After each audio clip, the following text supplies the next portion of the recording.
The popularity of gladiator games was exceptional. The gladiator games in this building were played for at least 400 years. There's a fascination in the human psyche with violence and suffering. I happened to call in at a midday show in the amphitheater, expecting some sport, fun, and relaxation. It was just the opposite. But by comparison, the fights that had already taken place were merciful. Now they really got down to business. It's sheer murder. In the morning, men are thrown to the beasts. At noon, they are thrown to the spectators. Seneca. We ask all the time, could we be like these guys? Could we sit around 50,000 people in a great building watching someone die, cheering? Gladiatorial combat is termed blood sport. This means a sport where blood is shed. It is not a sport just to the point where a winner and a loser is declared. It must end in the death of one of the contestants.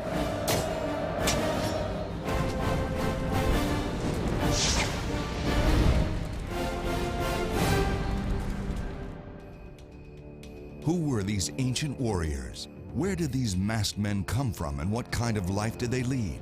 In the next hour, we will take you back to ancient Rome and see how one of history's most sophisticated civilizations could also be viewed as one of the most brutal and savage of all time. We will learn of these ancient icons of warfare and see that the bloody spectacles in which they participated make any sporting event in modern times seem tame. How similar are these ancient battles to the death to today's spectator sports? Like the Romans before us, are we instinctively attracted to the same elements of skill, danger, combativeness, and even death that they were? And with the help of state-of-the-art technical wizardry, we'll get a first-hand look at what life was really like for a Roman gladiator, with an exclusive look at Hollywood's newest epic film, Gladiator. I think it's a great old-fashioned yarn that's been really well illustrated and we ain't seen this before. Visionary director Ridley Scott and acclaimed actors Russell Crowe, Joaquin Phoenix, and the legendary Richard Harris share their thoughts on being involved in this Hollywood adventure. I've done some pretty physical stuff, but this is just unrelenting. So join us with some of the world's leading scholars as we learn what was fact and what was fiction in the mysterious and fascinating world of the Roman gladiator.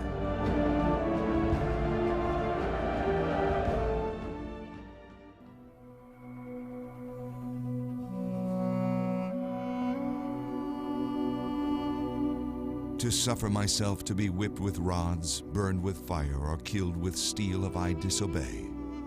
This was the gladiator's oath, words that sent men and women into a world of banishment, isolation, and potential grisly death. Ironically, these were also words that brought a select few great fame, wealth, and freedom. The gladiator is the lowest of the low. He is below the horizon socially. Literally, he was unspeakable. Nobody could talk about him. We are told that gladiators are the most sexually desirable people in the empire. It's like being a modern superstar. Gladiators are fighters who are developed as a trade, as a business. They were trained to give good entertainment to the people.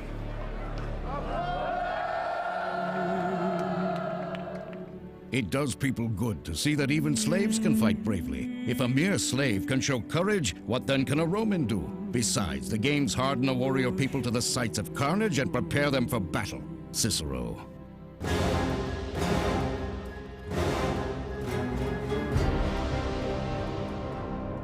Battle was a way of life in the Roman Empire. The carnage experienced on the front lines of combat reached deep into the Roman psyche. I think it's obvious that a big conquest state that controls an enormous swathe of the face of this earth depends on the exercise of brute force. So, in that sense, brutality is part of their society. The origins of the gladiator come not from violent public entertainment, but from ancient Etruscan funeral processions that made sacrifices to the gods of the underworld in honor of the deceased. So to begin with, games are always strictly associated with the death of a member of the family. And then, as the political bonus of giving games becomes more and more apparent, they start to look for excuses. It's not just the death of a father, it's the death of an uncle, it's the death of a cousin. And people remember, oh, my dad died 20 years ago, I'd better celebrate his death now, because now is when I'm putting in for political office and I want to be popular. This is taking that human sacrifice and making it a little more entertaining for those who are attending the funeral. You have frescoes in the Etruscan tombs where you see fights between, for instance, one man with a bag over his head who can't see what he's doing, and another man who has a nasty dog on a string. And the game is, will the man who can't see what he's doing manage with a big club to beat the other man, or will the dog win? These macabre amusements were the seed that would grow into an industry of spectacles of death that would thrive for centuries.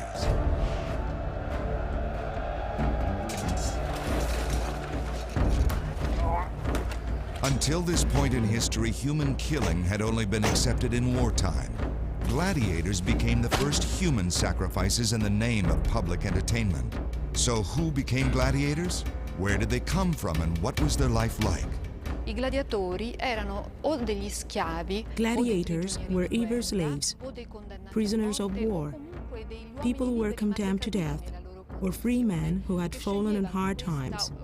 They chose this occupation to redeem themselves and to make easy money and find glory. E trovare gloria. However, there was a social stigma associated with being a gladiator. There is a technical term in Roman law, infamia, for someone who is infamous. Which meant that he could not at any time stand for office or do anything that a member of the aristocracy could do. There are various activities that made you infamis. Appearing on the stage as an actor completely destroys your social status. Being a prostitute or being an undertaker. And gladiators are there with those who are completely beneath contempt socially. But the paradox is that gladiators were massively popular. So popular that members of the aristocracy were willing to give up everything for the thrill of the arena, to be a gladiator. For most, it meant certain death. And that's something that the Romans themselves found quite hard to understand. Cicero, for instance, says it's really extraordinary that a man can take the gladiator's oath willingly. You may do anything you want with my body. How can a free man voluntarily say that? In fact, so many Romans of status were attracted to combat, Emperor Augustus was forced to initiate prohibitions on the aristocracy from entering the arena. It should be permissible for no female of free birth of less than 20 years of age, and for no male of free birth less than 25 years of age, to pledge himself as a gladiator, or hire out his services for the arena or stage, except for those who had been consigned by the deified Augustus. Roman Senate. One of the most interesting issues connected with the amphitheater, in fact, is the dual status of the gladiator. On the one hand, removed from polite society, and on the other hand, the superstar. It's something that the state felt very uncomfortable with, but it may be a measure of just how profoundly important the games were. The state could remain uncomfortable with it for centuries. There was no way of changing the system. Another reason that a gladiator's life may have been so attractive was to avoid mandatory military service, a service that could last up to 25 years. If you became a gladiator and survived, you could expect to retire in about 5 years. The official perks of a gladiator are none too great. Obviously, you live a fairly hard life. Unofficially, of course, you are a superstar. Free people were drawn to it by the money. The amount that you could get per appearance was really quite high. The lowest category of gladiator that we know of could get something like 3 times the annual wage of a person in the Roman Empire for a single appearance, and that's if he'd never done it before. A very talented gladiator, an experienced gladiator, could get 12 times the annual income for a single appearance. There is also the element of sexual attraction, that gladiators are stars in their lifetime. Juvenal, the writer of satires, has an entire satire about the awfulness of Roman women. And he says one thing is, these great aristocratic women just go and sit in the games and lust and drool over gladiators. You look at the gladiator, he isn't even handsome. His nose has been hacked off. It doesn't matter. He's a gladiator. She wants him. Just like today's sporting events, fan clubs existed for the more popular stars, and you could buy action figure dolls of your favorite gladiator thousands of years before Michael Jordan. A famous and successful gladiator would have this following that believed that there was something magical about his name, so that a later generation of gladiators might also take that same name. They took these stage names, names like Flame, and some of them were quite the opposite, calling yourself Pearl or Violet, which presumably was meant to lull the opposition into a sense of false security. I mean, if you're fighting against somebody called Pearl, you probably think you're going to beat him. A lot of gladiators have very similar names, names drawn from Greek mythology, or names which are symbolic of speed or quickness. We can hear of people who would call themselves Achilles or Diomedes, who are great stars. The demand for gladiatorial games became so great that in the 70s BC, a system was set up to formally train large numbers of gladiators to meet the voracious demands for games all across the empire. It's then in the 1st century BC that the aristocrats in Rome are sending orders for hundreds of gladiators to put on at any one show. By the time it's Caesar or Augustus giving games, you get up to thousands. Julius Caesar is credited with bringing the spectacle, as it was called, to the masses. He created gladiatorial schools known as ludi that housed up to 2,000 gladiators and were owned by the emperor. Professional fighters lived in groups with slaves and prisoners of war. The whole unit was called a familia. Life in the ludi was Spartan. A gladiator slept on a straw-filled mattress in a bleak cell. The walls still bear testimony to their daily lives. Most important was a record of their performance in the arena. Every gladiator has their score sheet.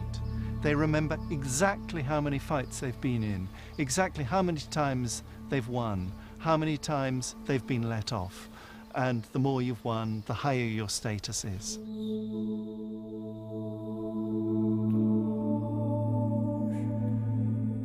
One of the largest and most active schools was based in Pompeii until it was buried by the Mount Vesuvius volcanic eruption in 79 AD.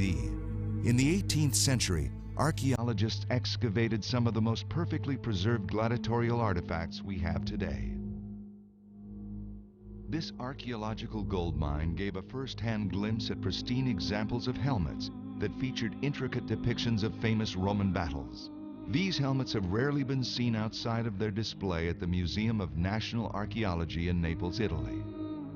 It is thought that this elaborate armor was another reason many were drawn to the sands of the arena. Also found were gladiator shields, shin guards, armbands, and various weapons used in the heat of battle almost 2,000 years ago.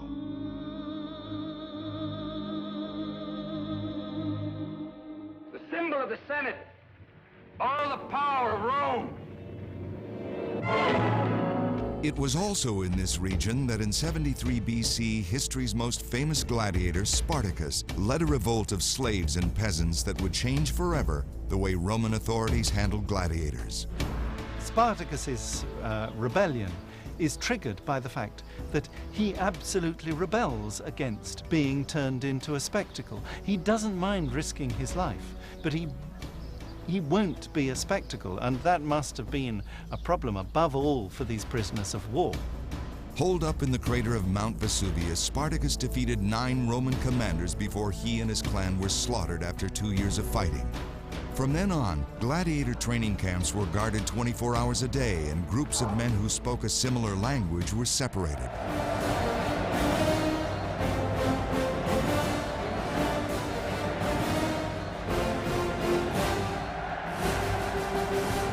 The profession entailed a lot of risks, and it also obviously entailed a great ego trip, I guess, in that when you were out there fighting in front of 50,000 people, I suppose you went in there to prove how exceedingly good you were. Look at gladiators who are either ruined men or barbarians. See how men who have been well trained prefer to receive a blow rather than basely avoid it. How frequently it is made evident that there is nothing they put higher than giving satisfaction to their owner or their people. Cicero. There's great discussion about the bravery of a gladiator. As long as the gladiator is brave, you wouldn't normally kill him. And this was regarded as a natural reaction. Courage, you feel some sort of sympathy with the person, you applaud them, and therefore you give them their life back again. The Roman Empire's obsession with gladiators permeated all levels of society. Even the emperor had a favorite. In Pompeii, archaeologists uncovered a fan's graffiti of two pairs of battling gladiators. You can see their names up above them. There's Severus, there's Albanus fighting away. You can actually distinguish the different types of armor they've got. Another example of the pervasive influence of gladiators on everyday lives can be seen in these common household terracotta oil lamps, which are decorated with illustrations of gladiators and their accessories.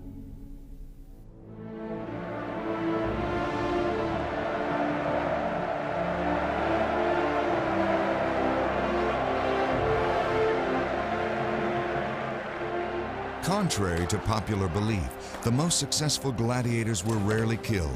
They were too expensive. Too much money had been invested in their training and promotion. The pinnacle of a gladiator's career was if he was awarded the coveted wooden sword, often presented by the emperor himself. With this trophy, the gladiator would be given his freedom.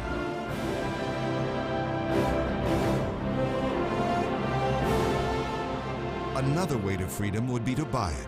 Although gladiators were slaves, they were allowed to keep a percentage of their winnings. Many freed gladiators returned to the arena because they had become accustomed to its fame and fortune.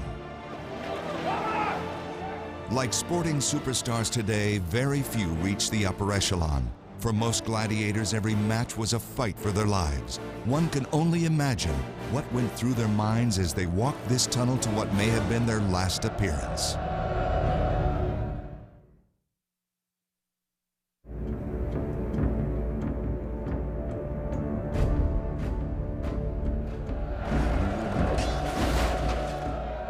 See in the Colosseum is a symbol in many ways of the values of Roman life.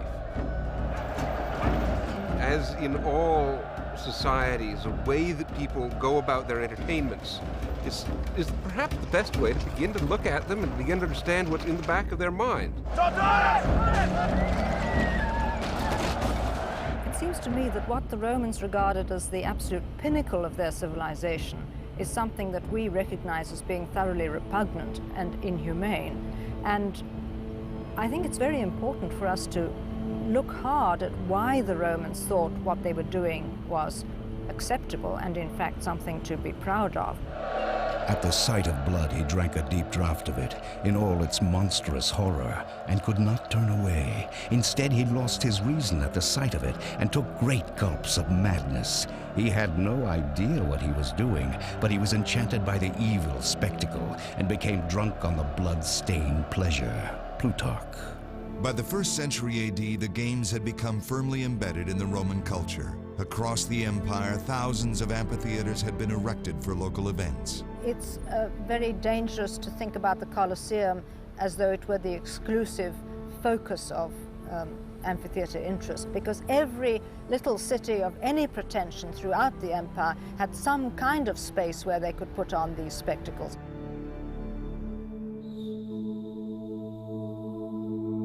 Other than the Colosseum in Rome, one of the largest arenas constructed for the games is in Pompeii. It is the oldest surviving amphitheater in the world.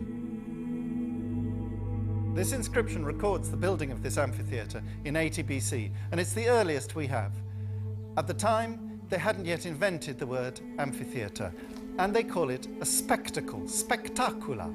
And the inscription says, Quinctius Valgus and Marcus Porcius, the two top magistrates, built it for the colony as a spectacle, and they dedicated it to their fellow colonists in perpetuity. As was the case with the funeral games, there were personal and political motives for local leaders to sponsor spectacles. And of course the payoff for them was that it became part of their legacy to their town. Particularly in a pre-Christian culture where there's no guarantee of an afterlife, it's terribly important to do something now for which you can make certain that you get remembered. Evidence of this can still be found on the ancient grave sites in Pompeii. In the Street of Tombs outside Pompeii, you can still see the link that existed between gladiatorial games and funerals. On them, you could find depicted the gladiatorial games that were fought during their funerals. The beating heart of Rome is not the marble of the Senate, it's the sand of the Colosseum. You bring them death, and they will love him for it.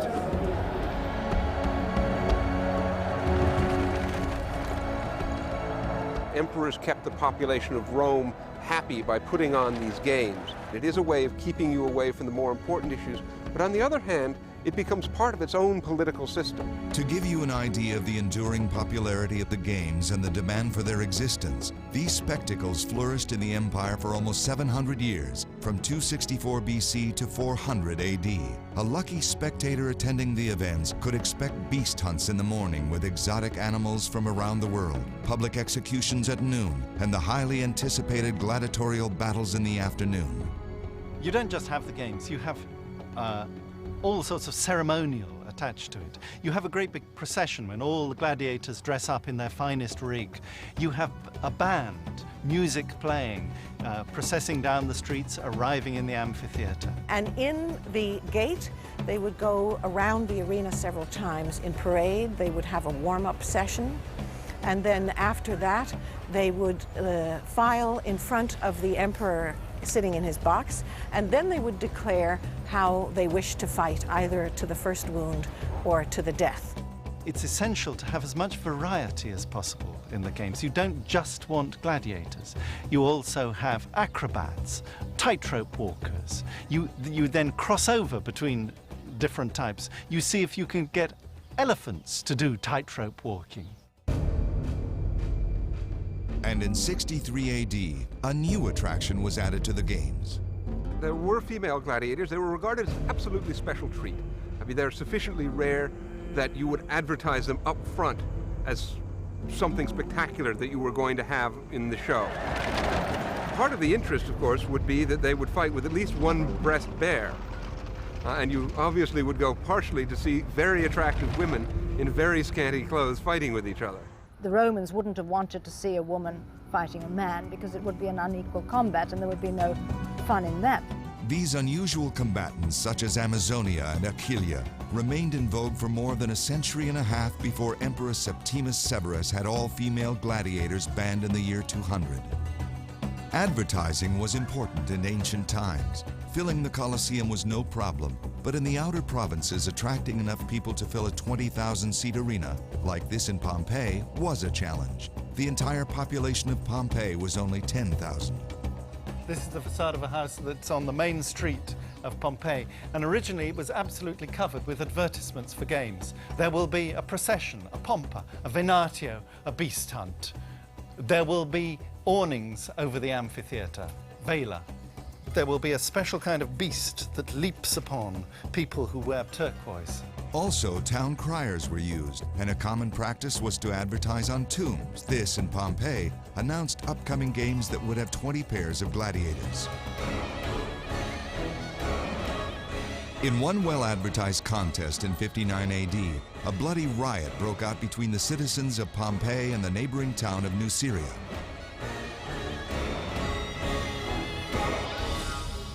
Because of this incident depicted in this famous fresco now in Naples, all future games were banned in Pompeii. So why were the games so popular? In addition to the thrill of watching blood sports, the average person could sit in the same building as his local leader. In Rome, this meant the emperor himself. They want to know, what's the character of this guy? Is he actually a responsible sort of man who ought to be an emperor, or is he a beast? Has he got cruelty built into him? Is he enjoying it too much? The violence was obviously part of the attraction, and we can tell that from so many images which show actual flow of blood and wounds gushing and so on. Mosaics that sponsors put on their floors to demonstrate to their clients that they had sponsored this magnificent spectacle. And after one bite, Satyrus was so drenched with blood that as he came away, the mob roared and witnessed to the second baptism. "You have taken a good bath!" This was the traditional cry with which an audience greeted the flow of blood. Perpetua. The popularity of seeing death, watching death, is a very, very curious phenomenon. Remember that in the ancient world, people lived with death all around them all the time. It was a very violent world. Your life was very short. There were no pain-killing medicines. You lived a very violent, difficult existence. So watching gladiatorial fights was, in a way, watching it happen to somebody else instead of to you.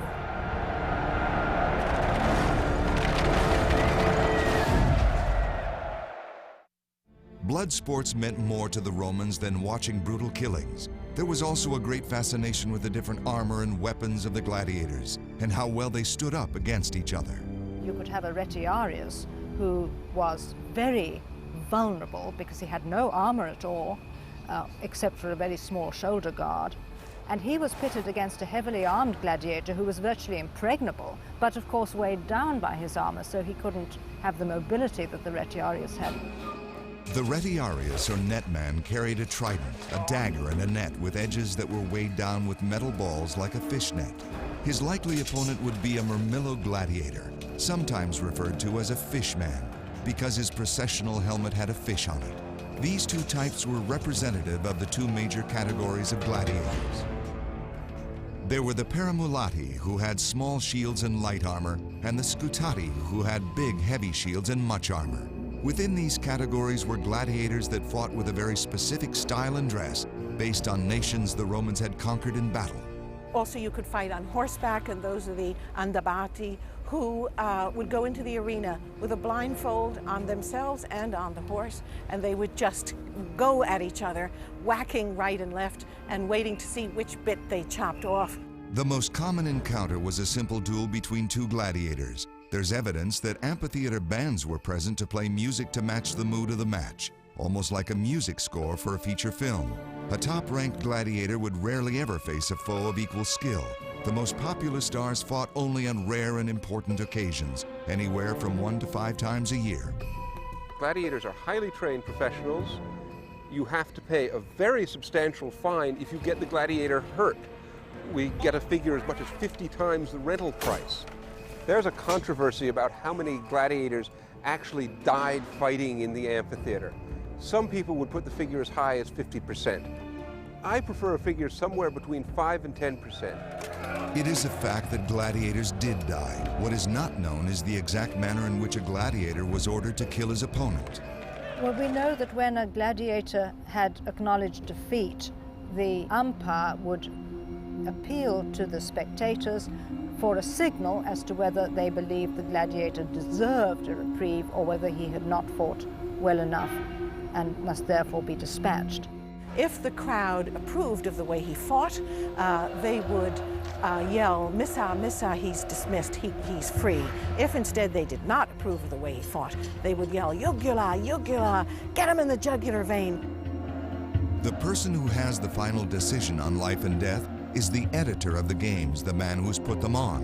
In many cases, that was the emperor himself.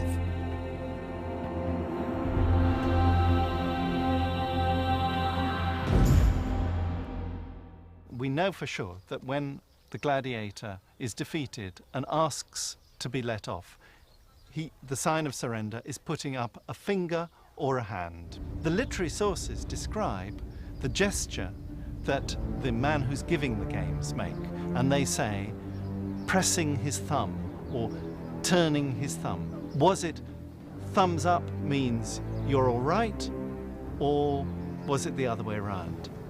And what happens is historically a decision is made by filmmakers, and the thumbs up sign comes out of a filmmaker's picture of the Roman world, which then becomes a universal sign for okay. Occasionally, a gladiator was finished off by a man he had previously spared. There is an epitaph to a fallen gladiator in which he advised those who came after him to beware. It read, "Take warning from my fate, give no quarter, whoever the fallen may be." And in many cases, a gladiator who wanted to go out with dignity, who wanted to go out with courage, would simply tilt his head back and expose his jugular vein for this slice. Other times they would be stabbed, and then the winning gladiator would put his foot on top of the body of the one he had just conquered. Another spectacle which drew big crowds was the beast hunt, featuring wild animals from all reaches of the Roman Empire. The animals were stalked by professional hunters called venatores. In many ways, the amphitheatre was a universal zoo. There was no way the average Roman could get over to North Africa and see a crocodile for real, or rhinoceros or something, but you could see these in the amphitheatre, and there was a tremendous interest in how they worked, how the animals actually behaved, how fast they could run. A wide variety of animals were brought in. We also have zoos outside of Rome specifically for fierce animals, where they would be raised. And so you'd have your leopards, your lions. Clearly gazelles were very popular. Ostriches were very popular. In fact, some animals would reappear from entertainment to entertainment. We know that there were particularly ferocious bears who people would come to see, and they would have names like Fierce, Nasty, Death, etc. The other events of the day would include public executions of condemned prisoners and Christians. All these public displays served a common purpose for the Romans. We look at the conflict between man and beast and think about how this represents a control over nature. And then, of course, when we look at the execution of criminals, what you see there is, again, society taking on its enemies. And the totality of the display, the control over nature, the control over your enemies, the valor of the combatants, is what seems to have excited the Romans. We know that execution in antiquity was always public, partly for deterrent purposes, partly so that the public could see that proper retribution was being taken. The total carnage of humans and animals was staggering. On the opening day of the Colosseum, it was reported that 5,000 beasts were disposed of with the right degree of cruelty. And what of the gladiator? How must it feel as one is about to enter an arena with 50 to 80,000 people all there to witness the fight for life or death? There's got to be a tremendous amount of adrenaline running through your veins as you step out there and face the person. And of course, there every once in a while, people completely lose it and run away. It was quite common for prisoners to commit suicide rather than face certain death by sword or beast, not for fear of death, but for the humiliation of being killed as a form of entertainment. The games took a quantum leap in size, scale, and savagery when gladiators took to the sands of the House of Death.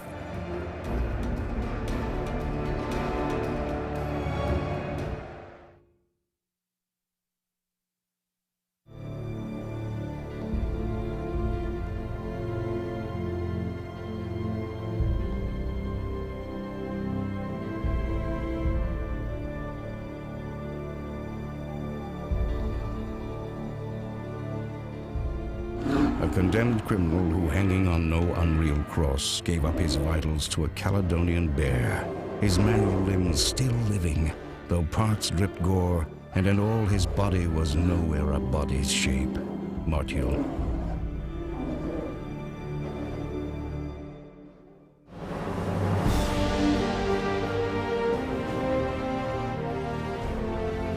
Provincials from very, very far afield would make the pilgrimage to Rome to see the greatest amphitheatre and the most extravagant spectacles, hopefully in the presence of the one person who ruled the world, namely the Roman emperor.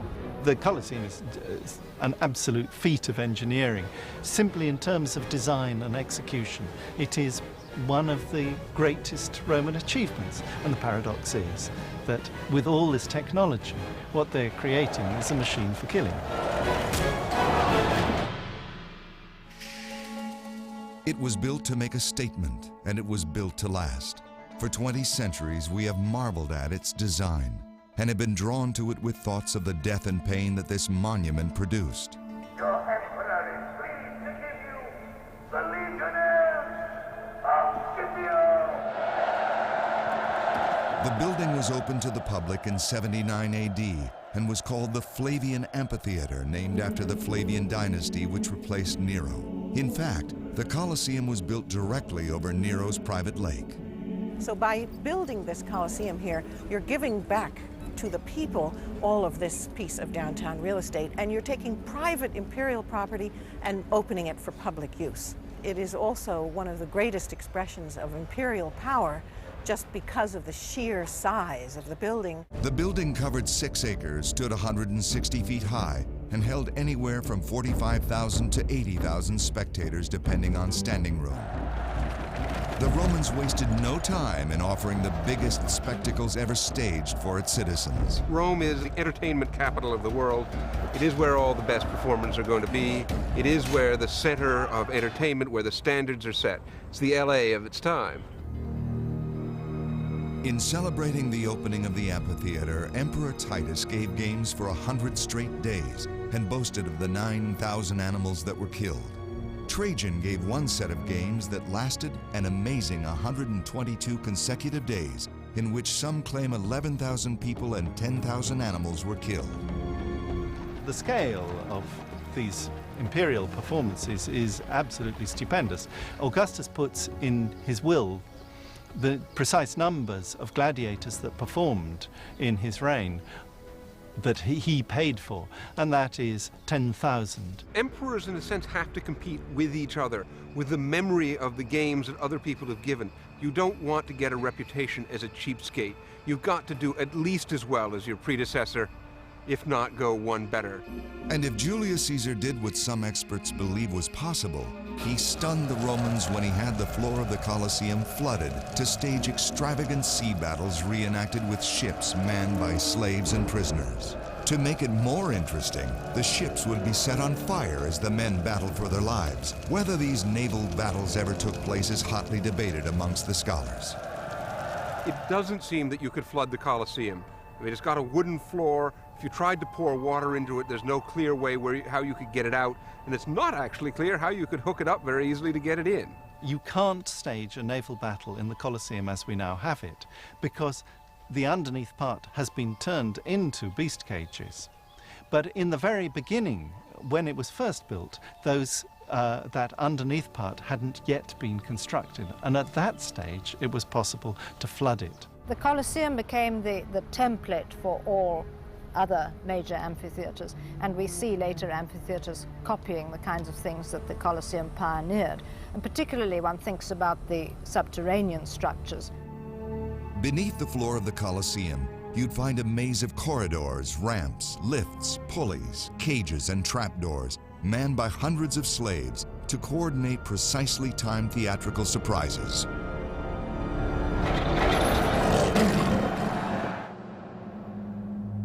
The best example of these inner workings below can be found in a surviving ruin in Pozzuoli, Italy.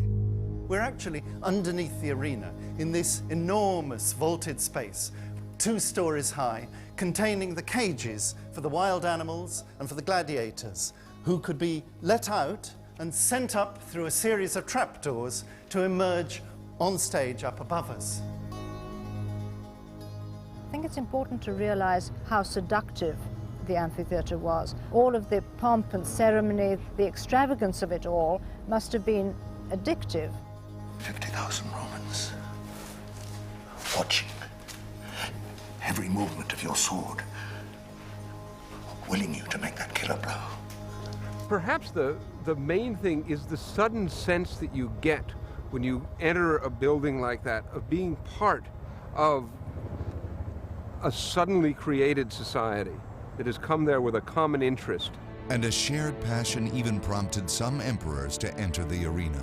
Emperor Commodus would get into the arena, both in gladiatorial fights and also in fighting directly wild animals. This was much appreciated by the crowd. It was a sort of extra beyond the programmed spectacle.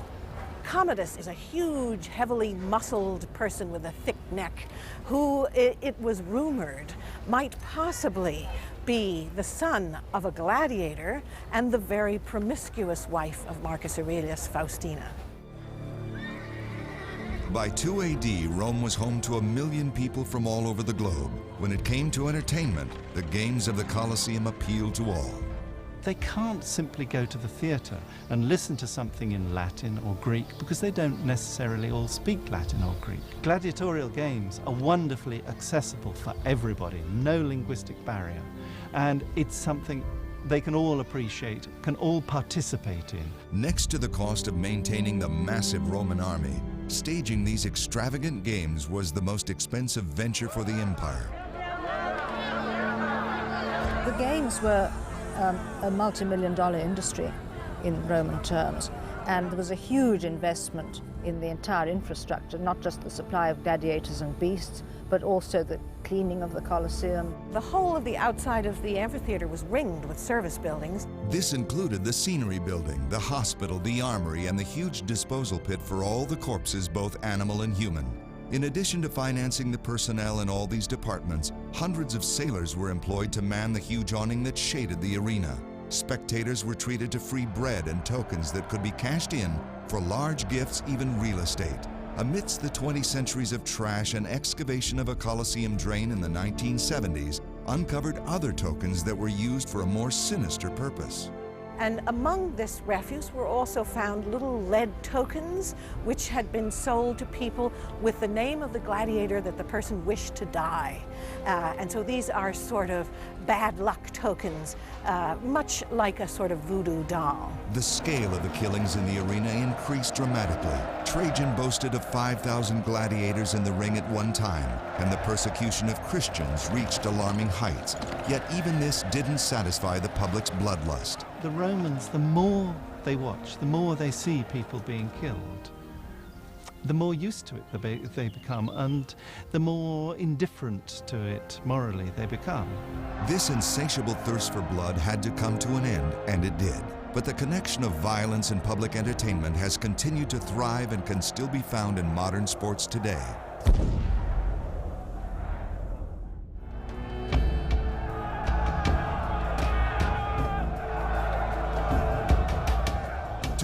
Years ago, the Roman masses were drawn to the spectacle. Today, Hollywood creates its own spectacle. Along with trapdoors and chain combatants, it uses advanced computer-generated imagery. Gladiator's life is extremely dangerous. We had to do some of the very dangerous things that gladiators do that just couldn't be done without visual effects. I was drawn to those animals, just like fascinated by them. Lions and tigers, pretty special. You just keep on going.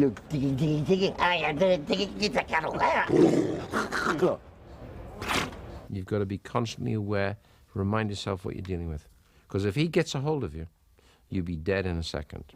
Russell Crowe worked very closely with the tigers. A blue screen was used to remove the animal trainers, and other digital elements enhanced the reality of the scene.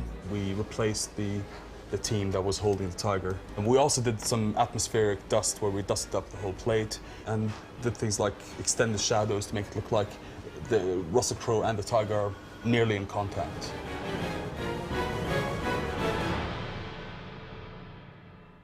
Where I enjoy myself most, I think, is creating worlds.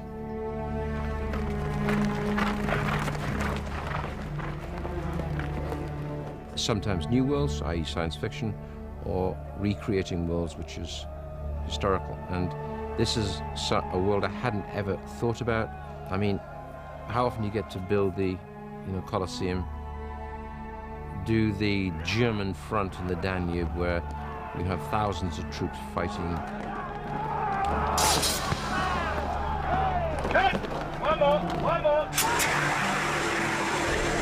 You suddenly realize when you actually do these films, every move is like not moving 10 people, but it's like moving, can you move those 1,000 people over there? Because the light's changing. Roll your box. Right.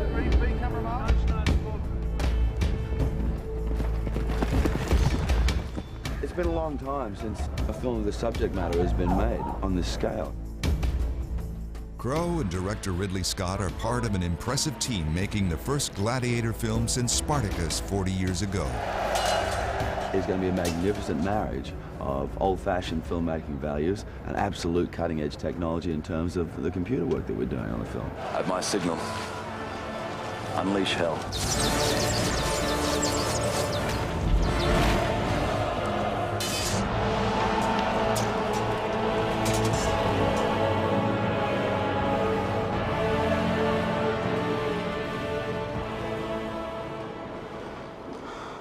You have proved your valor yet again, Maximus.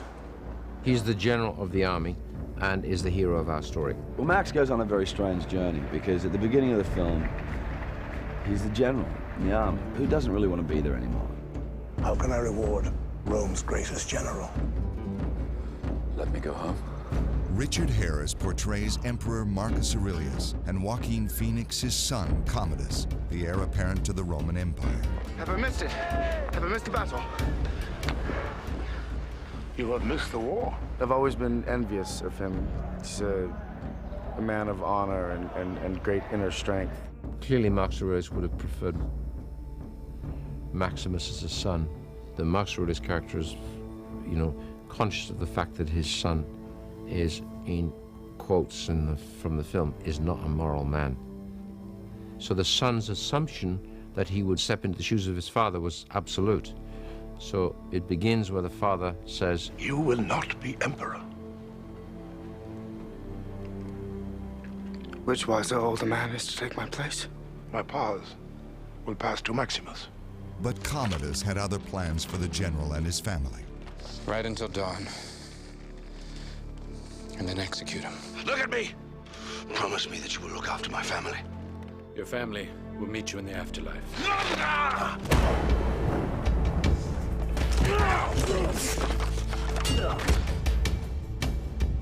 So from being a general who's in control of, 10,000 troops, is now shackled, being sold off as a slave in a market in Morocco. He then realizes the only way he can stay alive is to kill. So he has to bring what he used to do as a professional, if he becomes a really good gladiator, that he can get in front of this guy and exact his revenge. The young emperor has arranged a series of spectacles to commemorate his father, Marcus Aurelius. Well, that's the whole irony of the story, is that the very games he wants to bring, his whole idea of getting the masses to respond to him, is what ultimately brings his nemesis to Rome. Will you remove your helmet and tell me your name? My name is Gladiator. Father to a murdered son, husband to a murdered wife, and I will have my vengeance. Today I saw a slave become more powerful than the Emperor of Rome. We think that it's so beyond our comprehension that we can't understand how 80,000 people could watch people wave swords at each other in the Colosseum. On the other hand, you turn on television nowadays any day of the week and you'll see wild animal attacks, advertisements for people being washed away in floods and what have you. Basically gladiatorial contests, whether it's one-on-one boxing, American football, bullfighting, soccer. There's a funny kind of parallel to that. And was it any different from that other than the fact that people died? No, fundamentally it's the same. Constantine the Great banned all gladiatorial contests in 325 AD, but they continued until 500 AD. Scholars have many theories as to why the games ended. The influence of Christianity, the prohibitive costs of importing exotic beasts, and finally, the spectacle simply lost their social purpose. However, 2,000 years after the demise of this popular public entertainment, we still ask the questions. Could we be like it? Or are they completely different from us? Are they monsters? Did they work differently as human beings? And I think we know that there's a bit in us that is absolutely there with the Romans. We could be like them.